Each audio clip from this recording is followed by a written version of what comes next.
A government minister cannot deliberately mislead the House. There is no sovereign. Sanibonani. Iyanibingelele amanyana intokazi ekseni. Kanti-ke nazi ngingena nazo ngaso lesikhathi.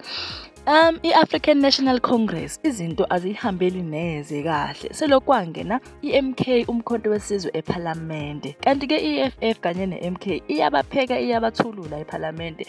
Ipheka kakhulu i-ANC, iyakhwela iyadilika. Kanti-ke uNdlonzi we-EFF ukhwele wadilika ku-Mackenzie weSport ePhalamende ngenkathi uMackenzie egadla kuJohn Hlophe mayelana ne-dash law. uMackenzie uthe-ke wena John Hlophe wakwazi ukujaja abantu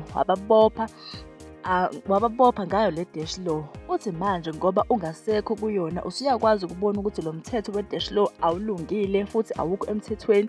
Kanti-ke ngalana uNhlamulo Ndlela we-MK uveze ukuthi i-KZN iyabuya. Uthi-ke abantu into abayivotelayo ngobuningi babo izokwenzeka. Uthi-ke i-KZN iyabuyela ku-MK waqhuba washo ukuthi iyavuswa nendaba yephalaphala. Bathi-ke angeke bamyeke akhululeke nje kanjalo. Icala lenzayo libe libomvu.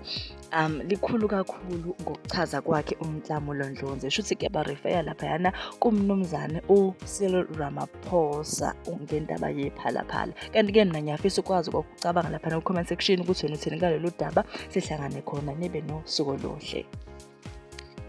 I want to say to Honorable Judge Hlophe, I'm sitting there and I'm shocked because you, Honorable Judge, have sent many of my old friends to jail with Roman Dutch law. One thing that's going to happen is KZN is coming back very soon, sooner than most people think.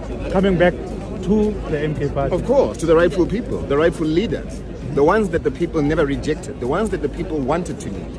That's who's going to lead KZN. It's just a matter of time. And then you share how that's going to happen? No, I can't share that. And as we also need to bring in the issue of Phala Phala. We can't let a person get away with